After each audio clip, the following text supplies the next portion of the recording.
My name's Adam, and I'm a motion designer. I'm going to be breaking down how I made this recent product animation of a meal replacement powder. It's going to be the highs, the lows, all the fun in between.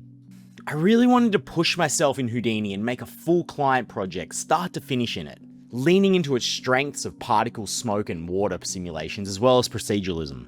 But first, I needed to understand what I was even making. So I had to gather reference.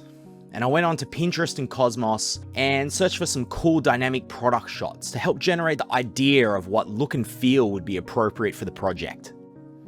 I also gathered some motion reference here to generate some ideas of how this could move, while also watching some real life examples of powder explosions to understand how these things look and move in the real world.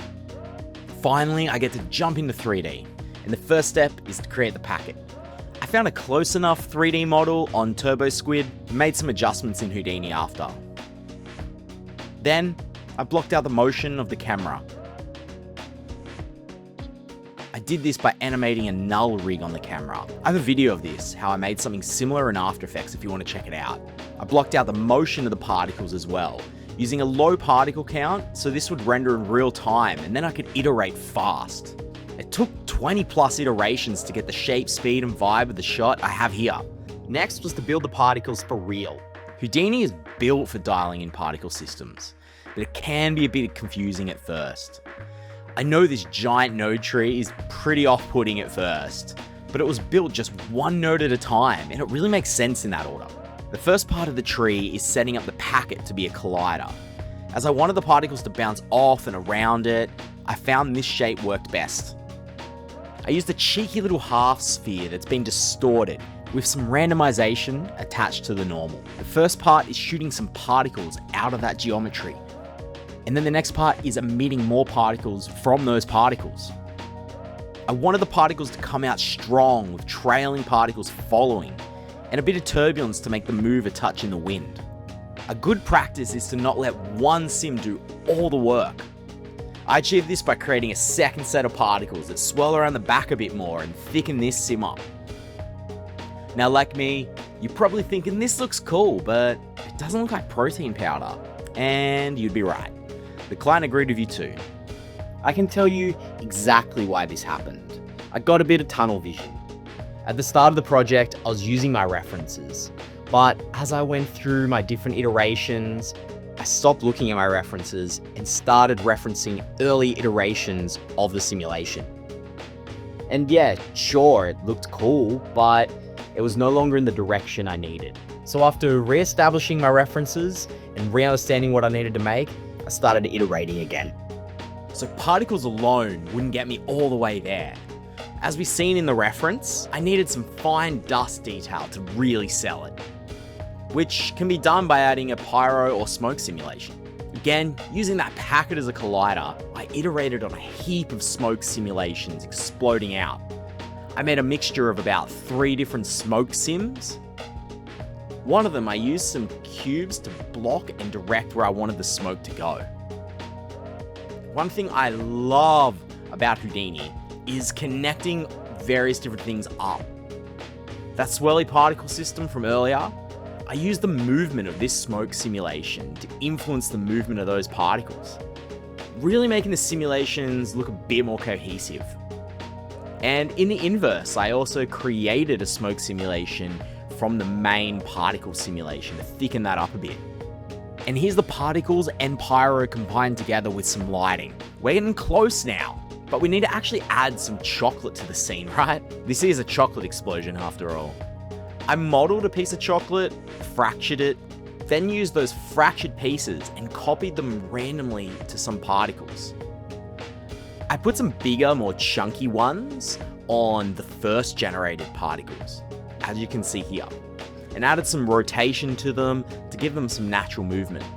I then used the rest of the particle systems and joined them together to give me some of the much smaller pieces of chocolate and distributed them amongst the particles. It's not copying to every single particle though. It is randomly distributing in those particles, but only about 5% or if that. Between the pyro particles and the chocolate in the simulation, it was all looking pretty beefy. This is where scene management really needs to come into play. I did create a little setup that deleted particles that were not in view of the camera and were behind the packet. I did this by creating a tube which animates with the camera's direction and deletes the particles that are behind the packet.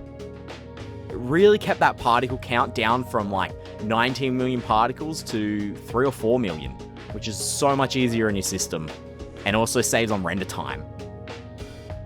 The final part of all this animation really was getting everything timed correctly. I used the cheeky little retime node and spent quite a few hours making sure all the animations matched my initial timing. This is super fun because it really takes the simulation and can slow it down to bullet time and interpolate all the motion in between those frames, while keeping the motion intact and giving you some animation for nothing. I wanted the explosion to burst at a certain time, then go into bullet time, before reversing. And using the retime node just allows me to do that with ease. Now onto some lighting and texturing in Karma. I had a simple setup of a couple lights and a HDRI to focus on what I needed. One light which is directed only at the packet to really brighten him up, and the other lights are really illuminating the rest of the scene. I used some grayscale gorilla materials and also made some own when needed. And now that I'm in Solaris, this is where Houdini shines again.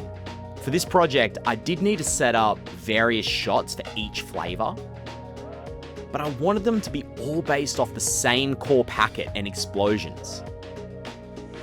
This is super easy in Solaris, as I can set up a node tree for my core scene and flow that into each variation.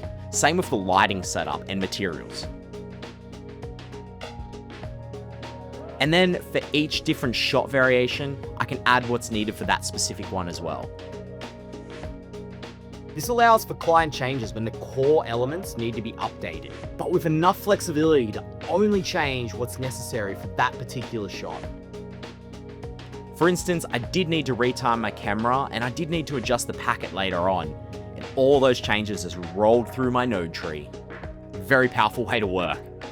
Finally, I set up some puzzle mats for compositing later in After Effects, which all I really did was a slight color grade, and we're off to the races. And that's how this beast turned out. And if you want to know how I made those puzzle mats in Karma, well, I've got a video for it here.